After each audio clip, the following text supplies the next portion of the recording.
right, guys, welcome to episode 2 of Snagged. Number 2. I don't know, didn't even believe we got this far, but here we are. So this is great. Firstly, massive thank you to absolutely everyone that has become a member of the club.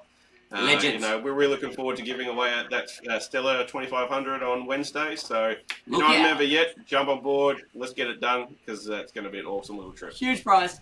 Now, boys, what are we doing this week?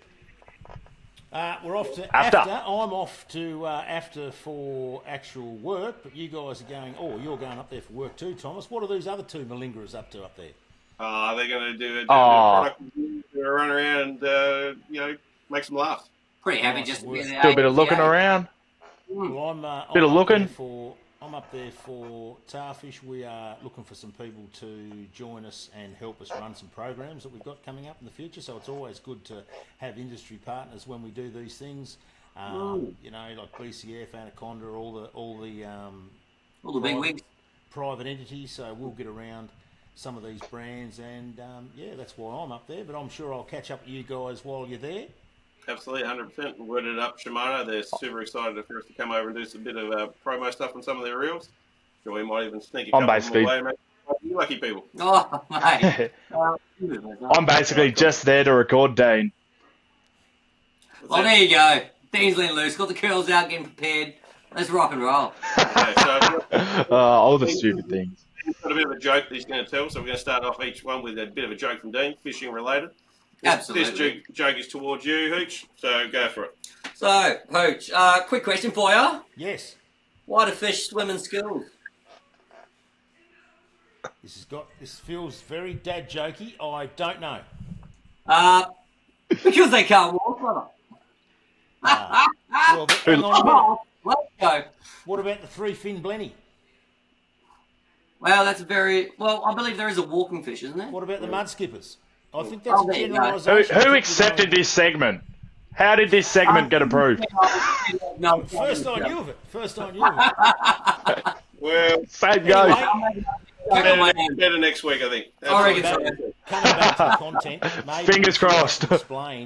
Maybe we should actually explain a little bit what AFTA is. It's an acronym for the Australian Fishing Tackle Association. Some people watching the podcast might wonder what the heck this AFTA is all about. So for years I went up, not years, but for a fair few years I went up as a sales agent, and it's a really good, it was basically just corporate and business level meetings, and sales were done, but they also opened it up to the public. So I think it's the SAD Day. Is it the SAD Day? Right, yeah, right. SAD Day is open to the public, which is new. This will be the second year, I think. But there is, in one spot, in one of the big convention halls there, all the old tackle that you've seen for years. Wilson are there. Of course, Shimano are there. Berkeley are there. Penn are there. Everyone Everyone. is there. So it'll be fantastic, and we hope to bring a bit of that content back to you. And there might be a few shenanigans after hours. Who knows? Well, I mean, it's almost guaranteed. Always shenanigans. Very good. All right, so quick little question for you guys. It's probably for you two more than anything. What's your favourite fish you've ever caught, and there's a bit of a story behind it? Ooh. You want to go first, Hooch? Dylan? No, you go first. I've got to have a think about it. Well, very memorable one. Me and one of my mates, Colby Chilcott, we went up to Lake Crescent at the start when they were just starting to see a big fish or two come out. And we fished for the morning, and obviously Crescent very, very slow. And we actually were like, nah, screw it, we're done. We're going to the boat ramp.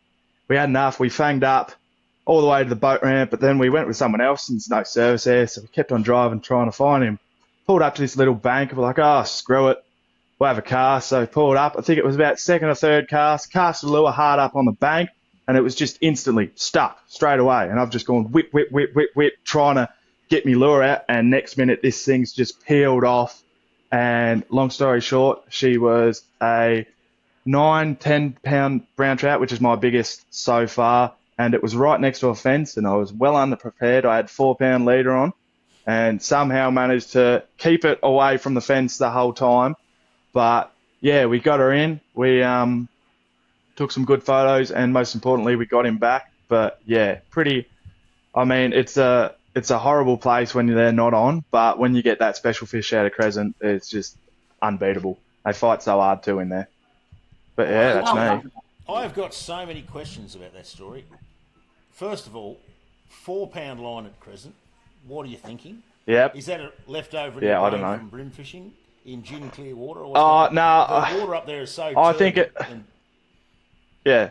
Yeah, exactly. You could fish 20-pound braid, 20-pound leader, and they wouldn't even know. Like, realistically, at exactly, Crescent, I think exactly. as long as you get it in front of their face, they're going to eat it. No, Or on the I head. went through, like, yeah, I went through, like, a year. Like, I started, as soon as I started to fish lures, I fished heavier, and then I dropped. And then when I got, because I just had this equation that you had to fish light. Like, light was everything. Like, if you don't fish 4 pound in lakes, fish are going to see you later. But realistically, not like a lot of times you can fish 8 pound. Like, sure, your Bronte lagoons, your Western lakes that are clear as, maybe it might make a difference. But realistically, you're pretty safe to run 8 pound, and it just gives you that backing that if you do hook a good fish, you can actually really get it in. But Crescent, God, you can't see your lure when it's just in the water, so I'm sure you can't see your line. Yeah, it's an interesting How about concept you you? raise there about. It's an interesting concept you raise around leader, and my ideology over the years is you just keep fishing down in leader line breaking strength until you start to have problems, and then just sneak it back up again. Because that adage, fish light to get the bite, it is a very sound adage. And when things are Yeah, finicky and 100%. tough, the lighter the leader, the better it is. I'm sure, Thomas, you appreciate a bit of light leader chat, being a store that sells squid jigs and lures of all ilks. The lighter the better, mate. The lighter the better. The There you snap them go. off. A lot of people fish You know it. squid for 4 pound, 6 pound, but when you fish for squid, this is one where I fish a little higher than I normally would, which is a little bit indifferent because squid have got such big eyes and they can see pretty much anything. But if you're trying to Everything. catch squid, you fish very close to the bottom, and I get a lot of snags because I'm inattentive and I've got kids. I'm normally sorting out a tangle next minute. I'm hooked on the bottom with me, $23 squid jig, and I like to fish 8 and 10 pound for squid. A lot of people fish lighter, but sorry, I digress. Fish species with a bit of a story. I think for mine, I love fishing for food. As a Tasmanian, we're hunter-gatherers. I love putting fish in the esky. But as far as fishing for species for enjoyment, I think I like the adrenaline species, and by that I mean the ones that give you a real buzz. So mako sharks for mine. 2 reasons. Mako sharks are Tasmania's adrenaline fish. They run hard, they make the reel sound funky, they jump, they don't care how they come out of the water or go in the water. They're magnificent. They do taste good when you get them in the esky. And the other one for mine, but still on that adrenaline fish theme, would be when we go away. This is a bit away from Tasmania, although we are seeing more and more on a strong East Australian current, marlin, but definitely marlin for mine, black and blue marlin. There's no crazier fish in the. I used to think makos were the nuttiest fish, but there's no crazier, angrier fish in the ocean than a blue marlin when it's hooked and feels a lot of drag pressure. They carry on fit to burst. And getting my dear mate who's passed away, Mozza, onto a blue marlin at Port Stephens was one of the best fishing experiences of my life. His performance was absolutely stereotypical of Moz. No fitness, no idea, no technique, complete mess. After 15 minutes, we were feeding him water and tipping water down his back because it's about 30 degrees, and he was like, I can't do it. Yes, you can. Oh, no. And he was going, we're going to have to swap over. I said, we'll be cutting it off before we swap it over. And so we actually got that fish. It was fantastic, and I'll take that one to the grave. A little bit of shared determination really goes a long way when it comes to that fish. What about you, Thomas? What's the most memorable one for you, big man? Oh, that's the question wasn't prepared. I was lucky enough to go over with a few mates of mine fishing the Middle East over in Oman. Woo! We went over there, strangely enough, for a GT fishing trip where we watched all these videos of these guys getting pulled across boats and stuff. But yeah, no, we'll get there. We'll be able to do that. Mm-hmm. Alright, so I got there and just turned out the light tackle was just absolutely off its head. I chucked a trout rod in there. I thought, this will be a bit of fun. And I spent most of the whole entire trip using that. But we got back to the boat ramp and I looked down, there was these fins sort of kicking around. I said to one of the guys, is that a permit? He said, yeah, we've got permit everywhere here. I'm like, what do you mean? He said, no, they're everywhere. They're like a pest species. I was laughing because all these trips I got planned in the future going and chasing permit, and we rocked up to this spot the next day. We said, all right, well, if you want to get a permit, now's your time. Saw this little eddy sitting there, permit sitting all over this little bit of rock cast to it. Fluorocarbon went over it. I was only fishing 10 pound. Spooked them all. Anyway, left, came back, little cranky crab, good Tassie lure. Chucked it out there. Next minute, bang. Thanks for coming. Bada bing, bada boom. That's it. No muck around there. There you go. And was that trip from memory where I saw that photo and it looked like the biggest, most mutant-sized black brim in history? Was that Yeah, trip? they were good. And Yeah, that's a they were different good. species over there, isn't it? It looks Big Omani bream. They chase them on like 130 mil poppers, the sort of stuff we use for kingfish here. Yeah. They're using it for bream. They predominantly only really eat surface. So about, the gods shined on those fish and just made it the epic little fish to catch over there. It's small over there, but it's twice the size of the things we get here. Well, there's a stepping stone for people to aim at. Lake Crescent, Port Stephens, Oman. Simple. The try. just a small step in between. Just a small There's step. a bucket. There's a bucket. Little list bit of for everyone planning. to aim at. Love it. All right, let's get on to some fish reports. Didn't you guys get away on the weekend before we dive into everyone else's? Yeah. You want to go first, Hooch? No, I know you got Yep. away, so you go if you like. Yeah. No, me and one of my mates, Jordan, we headed down the west coast and we fished, your Lake Macintosh. We didn't actually do Rosebery. We did Plimsoll instead, which that was interesting to say the least. A lot of people were fishing there and a lot of people struggled and a lot of people caught. It was a weird fishery. I'll start on Macintosh first. We did the usual, fish your structure, fish your flow, fish plastics mainly, and like a little bit of hard bodies in between. It was tough going. Like, we managed 8. There wasn't a huge amount of size in between them. Like, all of them were around your 1 to 2 pound mark. We didn't find any thumpers. But yeah, Macintosh was a bit of a struggle. Like, great fun. Such a wicked place, Macintosh. The scenery is just nuts. The lake is massive. And we actually had it on like a mirror flat day, which is unheard of in the West Coast. It's always 30k winds and rain. But yeah, then anyway, we decided, we'll go fish Rosebery the next day, and then went into the Tulla pub for a few beers after fishing, and then we're like, oh, where'd you fish? And they're like, oh, Plimsoll. We got 7 brook trout, and biggest one was 6 pound, and we looked at each other and we're like, oh, we better head there the next day. So we went to Lake Plimsoll, launched basically in dark, and then drove straight down, found some flow, and I think it's probably about the most popular fishing spot in Tassie at the moment, Lake Plimsoll. I think there was about 15 people there by about 8 o'clock. And yeah, we're fishing normal sort of lures like your black and golds and stuff like that, and didn't really get much interest. And then Jordan switched over to an orange Tassie Devil, and then he had 2 hits. And then I was like, oh, screw it. What do I have that's orange? I picked up a 14-gram Black Magic spoon, like big ugly looking thing, and just cast it out. And next minute I had this around 4 to 5 pound brookie follow me right into the boat and chomp it right at the boat. So that's sick. That's definitely one of the fish that is up there as another one that's pretty cool for me, as that is my second brook trout. And the other one I caught, well, it was about half a pound, so you could hardly count it as a brookie. But nah, Plimsoll is a struggle, but it's fishing well. It obviously got stopped with about 1,000 brook trout at about your 2 kilo mark. So there is some cracking brook trout in there. Macintosh, bit sluggish, but it's always worth the trip. Such an awesome lake. And Sunday I had one of my mates, Adam Norris. He went down to Lake Rosebery, fish and flow and stuff like that. And yeah, they managed 6 and 7 between the two of them. So what's that? It's about 13. Yeah, my maths is correct. 13 between 2, just same thing.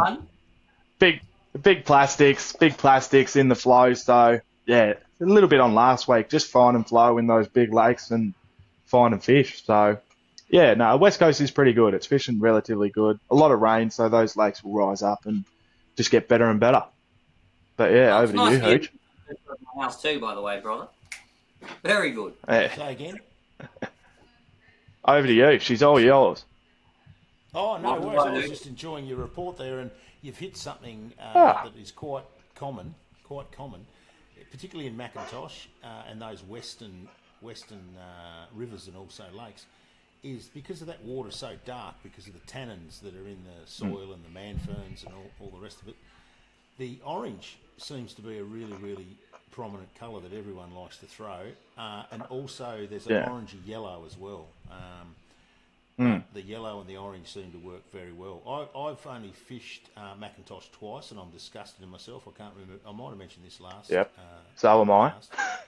podcast. But it's such a beautiful lake, like you mentioned. I put on there I've seen it in two separate moods. The first time was very still and mist, and the mist was very low, filled through the trees. Yep. And when the mist went away, there's this right near the boat ramp. There's this really quite steep mountain peak, and it looks absolutely spectacular. And I can't believe that I haven't seen it before in magazines or pictures. Like, I pride myself on being able to sort of look at magazines and seeing stuff on, the internet. And if it's a Tasmanian picture, I can normally pick it if it's a surf spot or some sort of a view. Yeah. But I'd not seen it, and it struck me as weird because it's such a spectacle. And then as you sort of go from the big rocky mountainy bit with the nice flat water and the fog lifts, there's all that trees through the middle, and that's one thing we Trees, should big mention. valley. Yeah. Yeah, don't go roaring around Macintosh or any lake really, roaring around Macintosh without having a good hard look because of the fog and if it's got a low light because there's a lot of trees. And that's why it fishes so well. Yeah. Yeah. Like, it's such a weird Lake Macintosh because you drive through the middle of it and you look at your sounder. Oh, sweet. I'm in 70 meters of water. I'll just hold on to it. And then next minute, there is a wall of trees across the lake, and you still look down at your sounder, and you're still in 50 meters of water, but there's just literally trees, because I'm guessing obviously they just dammed it, and that was her. And yeah, there's still trees everywhere. It's a bit of a scary sort of system. Like Saturday when we left on Macintosh, same thing, relatively early. We were going to go right. We had this spot located. We're going to go right there. We're fanging it down there. And then the fog was that low. I looked at my mate and I said, "Nah, I'm actually going to stop. We're going to fish here because I know there's trees there, but I cannot see 20 meters ahead of me. So I'm going to play it safe." But yeah, it's amazing. For anyone that hasn't seen it, I've got a couple of drone shots I'll poke up down the bottom here. It's such an awesome lake. Like, all of the West Coast is amazing. It's just so different. Like I said, I've only fished it twice. The first time we had a couple of hits and caught a couple of fish, but the next time I just played it like I'd play any lake like Arthur's, and I went over right up against the tree line on the far side, and you can see the trees, and then on the sounder you can see where those trees have still got like a bush or leaf structure, or it's probably not leaf structure, but there's some sort of a sounding that gives you the impression that would hold fish. And when you catch a fish, I just circle back around it, and we caught, I think, 10 or 12 fish there this season just by working over 2 or 3 spots on the tree line. It's one of those weird freshwater lakes that you work over, and when you pick a fish up, you can look on your sounder and work your track out and just go out around, and then come past that particular bit again, and you can pick up multiple fish. Cool. All right, let's keep moving on through some of these other ones. So what we got there? I was looking through a bit of social media over the last couple of weeks. A lot of you guys put in reports too, so thank you so much for doing that. It makes our life a hell of a lot easier when you guys send us reports. Probably the first one, Shane Randall, fished the Bridgewater Bridge, got an absolute cracking brownie out of there. He said that he got it on a Duo Rosanti in the AU colour. For those that don't know, AU is the sort of silvery pattern with a little bit of almost like a limey, yellowy green through it as well. Cracking little fish for sure, and a cracking colour, sorry, should I say. He's pretty stoked with that. That's yours, man. Right. We've done that bit, or just that bit? Just that first one, if you can pronounce that. All right. There we go. There's the reason I gave you this one. Where's my glasses? No, all right. All right, here we go. Enisa. They'll do it. Enisa. Enisa Burbovic. Old and off. Why not? Lock and load. Great start to the season with 65 centimetre, 8 pound rainbow at Brumbies Creek on worms, my friend. That's a cracker fish. I saw the photo today. I wasn't quite sure how to pronounce it. Wow. So, guys about that. Humble. But it was a great fish and well done. And it's always nice to get off the start with something up around 8 pounds. So awesome work. Michael Jones caught a cracking brown at Judbury on a 70mm riggy deep 53cm 1.45 kilo fish.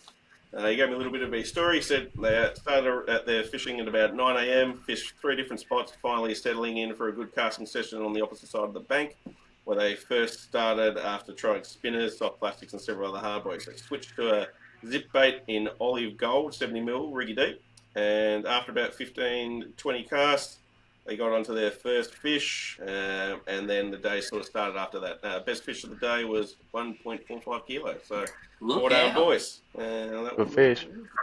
Rightio. Jarvis Smith, like, instead of those for you, a decent 4 pound, 60 centimetre fish on the Derwent on a Huey's lure.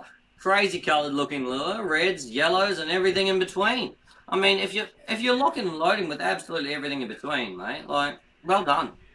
Well done. It's probably the second report we've done, and I've heard about Huey's Lewis, so it's good little Tassie brand there, so it's always good to support the local brands where you can. All right. Then we got Shea Pyers. Big slab for their first fish of the season up at Brumbies. So good job Yeah, there. a round of applause for that too. 10 out of 10. Far out. Again, so this report, I just missed out on last week's one, but they did give me a little bit of report, so I'll give you that to you. The boys got onto Four Springs Lake at daybreak. It was the first time they'd been using the ramp up at Four Springs. The boys said to say that it was easily accessible and definitely worth going there and have a bit of a cracks. After a wet and cold start to the day, Dylan managed to get hooked up on a nice little rainbow weighing at 1.5 pounds. And that was the start to 7 fish that day. So well done, boys, there. Yeah. Kudos. Liam Walters, Lake Plimsoll, standing shoulder to shoulder along with all the other people by the sounds of it. Managed to get a nice fish out of there. Danny McKay. I had a few casts at them. That's it, from trying to get you out of the way. Danny Yeah, McKay, trying to get there. Brook, there you go. Sorry, what were you saying, Dylan? Oh, no, I was just saying I just had a few casts them with along as the other 15 odd people there, just trying not to snag lines. There's war in there. Petra Chan had an awesome brookie at Plimsoll as well, using a minnow that appeared to be bright chartreuse. Just kind of goes on to what you were saying before when you're using those stock standard black and golds and stuff, nothing work, and then you move to those bright chartreuse style, orange style lures. Yeah. It seems like the determining factor.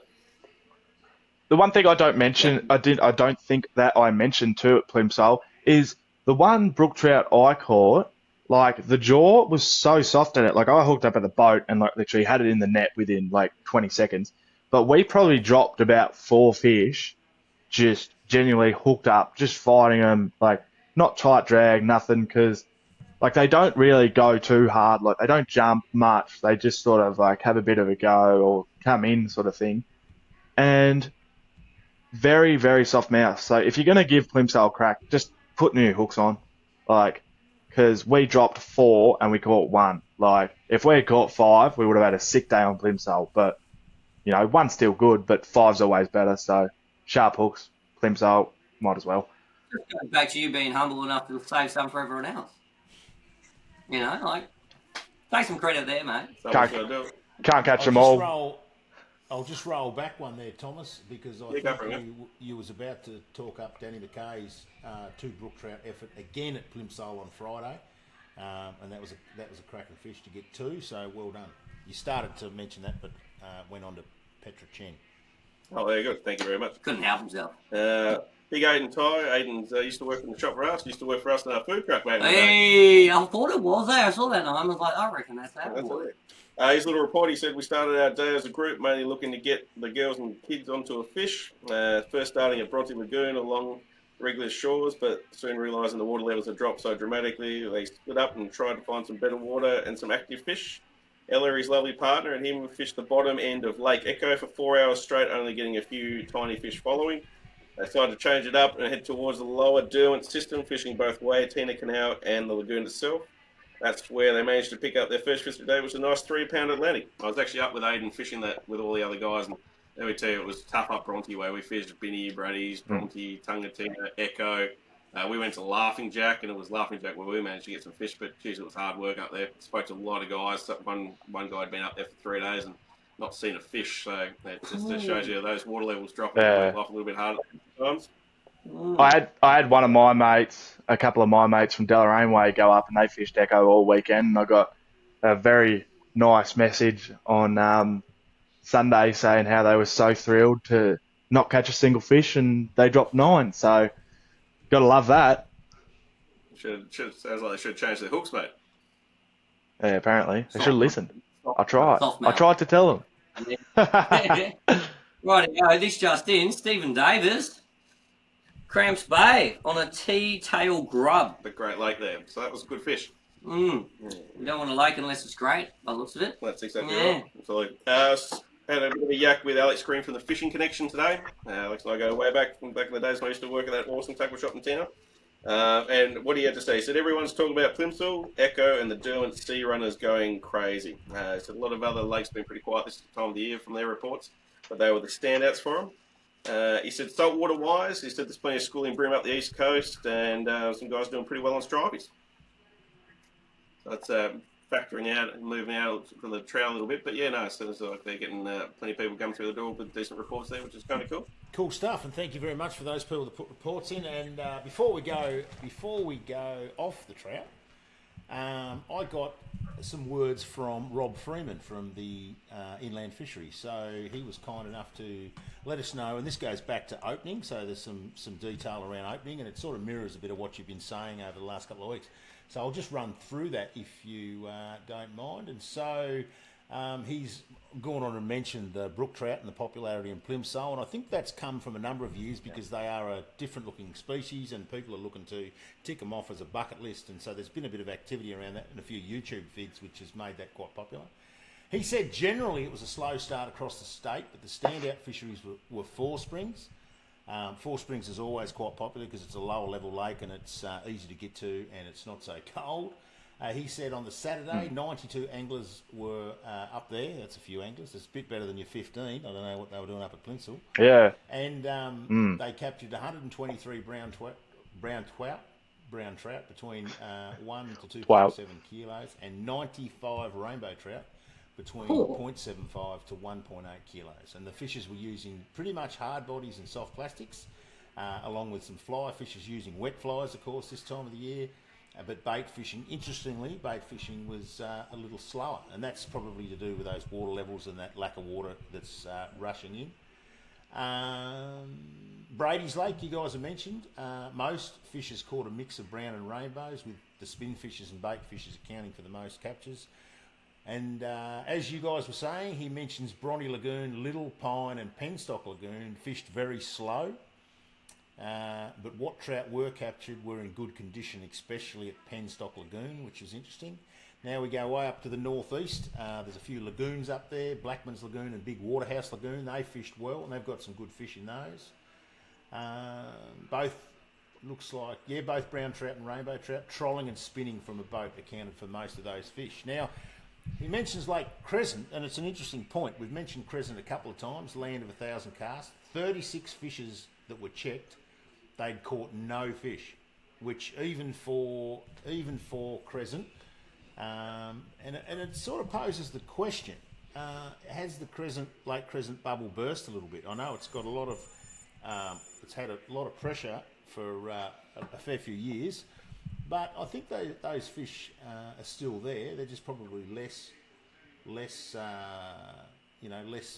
amount that have been caught. I mean, most people would put them back. Some people take them. No one laments anyone taking a fish.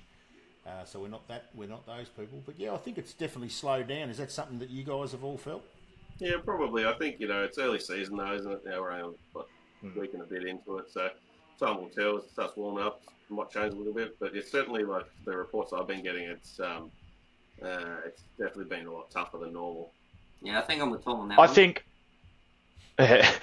think too, Crescent really fishes a lot better when that water's high. Like I can't remember whether it was last season or it was the season before, but when Crescent started to get fluctuated with anglers going every single weekend and like 30 boats at the boat ramp. It was the highest it's ever been. Like I went and fished it last year and like didn't even recognize it. Like because when I fished it high, it was the first time that I've ever fished it. And then you go there when it's low and it's like all the reeds that you're pulling your fish out of don't have water in them. Your rocky points are Yep. like not even really there. It's just more rolled off the rocks and it's just a weedy sort of area. So they'd probably move around and, go to your more, not deeper areas because it's not a very deep lake, but I don't know. I reckon they'd almost move off that structure and try and find food somewhere else because, I don't know, Yeah, I think you've. it's I much of a think you've hit, muchness. As, yeah, I yeah. think you've definitely hit the nail on the head there because when that water level's up, and even when we see those years where it's up way more than what you would normally see the average level is, it fishes phenomenally then. So hopefully when that happens, and it will happen, we'll get the rain. But I mean, the water gets up on those reeds, and the frogs and the tadpoles start to come into it. Geez, even mice and some of those fish, they might even take a small lamb. So that is when it fishes the best. So that's pretty cool. South Rhino Dam. Yeah. So that's a little bit different to Lake Crescent. We got some info from South Rhino Dam. 30 fishes were up there. They caught 15 brown trout. Were in excellent condition. So that's going well. And we've got some info from the Derwent River. Was for the Derwent on opening, it was a little quiet. A few fantastic brown trout were captured though, with some 6 to 10 pounders. That'd be interesting to see if they're resident fish further up or sea runners. Probably a little early for sea runners, but the Derwent normally goes a bit earlier for sea runners. And he said, Rob Freeman has said the fishery should fire up over the coming weeks, and also there's some lamprey and some bait moving upstream. So that's pretty exciting. So that's rounding off the fresh water there. Cool. All right, let's move over to saltwater, boys. The only other water we got? That's it. Cool. Logan Hughes sent me a report in today. Says plenty of squid alongside Roberts Island over the weekend. He said he was using green jigs, and they were doing most of the damage for him. Oh, good on you. And a quick mention for Paul Vernon. Cheers for ringing on in and letting us know that some trevs about at Little Swan Port today. Caught on Bioactive Galaxia soft plastics. Not one I'd seen before, but the photos look kind of cool. Never seen that spelling either. Sounds well like done. a chemical spill. It's got a bit of something going on there, but the plastics did look cool. I look at the photos; they're pretty awesome. As long as they're not 3-eyed fish, we're doing all right. That's it. Bluefin down Eagle Hawk Neck have been a bit hit and miss, but they are still around. I don't know if you heard anything about tuna anywhere, Hooch, but No, that's it's what very we've got. quiet, both off the northwest coast and down, out, and even off St Helens. Although I think, to be fair, the colder conditions and the wind has kept anglers and boats and people off the water. But yeah, not too much. That's it. Not to mention, I think a They'll lot come back. of blue water guys often do trout fishing as well, so That's they've been in one place at one time, so the reports tend to slow down a little bit there. And it looks like our only reporter from Browns River, Alan Barr, was fishing down at Browns River with some nice bream coming out from there recently. That place amazes me. Like, it's such a epic little fishery with so many people that sort of dip there and tow in the whole bream thing. But that thing has fished well since I was a little fella. I remember smashing bream down there on lures. We used to use wonder wobbers and stuff like that. Lures are a bit better these days, but it consistently fished well. Such a cool little spot, but it's I hazard to say it's got to be the easiest spot in Tasmania to catch a bream, I reckon, at the best of times. Yeah. Hey, yourselves, do you guys heard anything saltwater-wise up your way? About what, sorry? About saltwater reports? Nothing really. Like Tamar, it's sort of always, it's whiting. They're relatively staying in the Tamar, like pretty much relatively all year now. Like I've seen a couple of photos, but they're a bit like anything hit and miss around this time. I'm sure squid would still be out the Tamar too, but yeah, nothing really dramatic. Same thing, just everyone's real focused on the trout, it seems. But I think you've hit the nail on the head there. There's a lot of trout focus. Also, the weather, and also there's a lot of kids sport too. I've noticed mates that are, I've rang a few up to say, what are we doing? We're going to go for a fish, and they're like, oh look, I'd love to, but I've got kids sport, soccer and footy, and even adult finals, and so even though you wouldn't think that would slow people down, it definitely does. But I am sure that when daylight savings comes through, we will see a lot more activity on the salt water. So hang on to your hats. Oh yeah. We will definitely have a lot more reports of salt water. And also, if people out there wanted to message actually, Dylan, what's the best way for people to message the podcast about what they would like spoken about, whether it be a species or technique? What's the best way to get in contact with us? So pretty well much. There's a couple of ways you can contact us. So you've got Instagram, you've got Facebook, you've got on the website www.snagged.com.au. There is a contact page which you can access at any time, whether you're a member or not, and you can send a message pretty much directly through to Tom, ask him any question you want. But yeah, the Instagram is under Snag Podcast, Facebook is under Snag Podcast and Giveaways. Am I correct, Tom?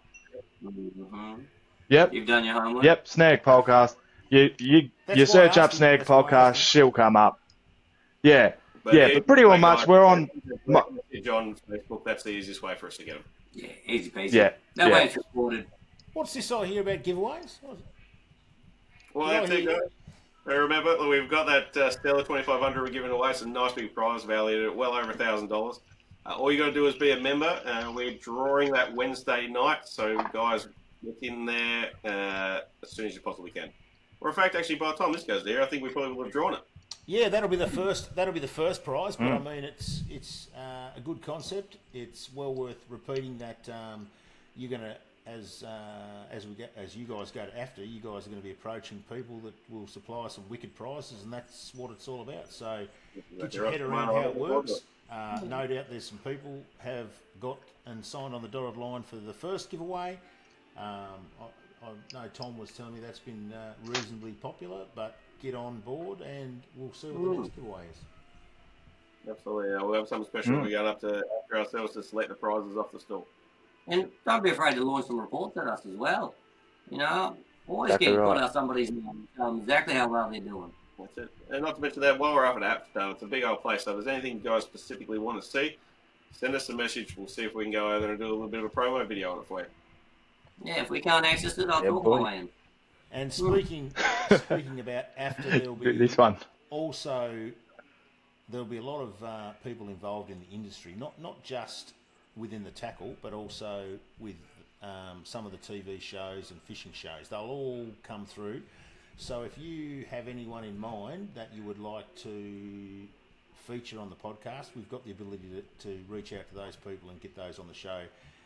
And then when we do that, we'll probably, and I'm only thinking this 10 seconds ago, we will probably put a pre-alert onto who's coming on, and we'll take some podcast listeners' questions. That'd be awesome. And we'll 100%. read those questions out and ask those people the questions from the listeners. So that'd be good fun. Yeah, well, we want to know. Do a bit of. I had one big one that I was my goal to get on. I spoke to him today. He's very, very keen. We won't say who he is, but he's very, very big in fishing in Australia. Oh, surprise guest. That's it. Absolutely. So he's going to be awesome when we get him on in the next couple of weeks. Well, it's quite Do a bit of roaming Brian over there. A bit of report.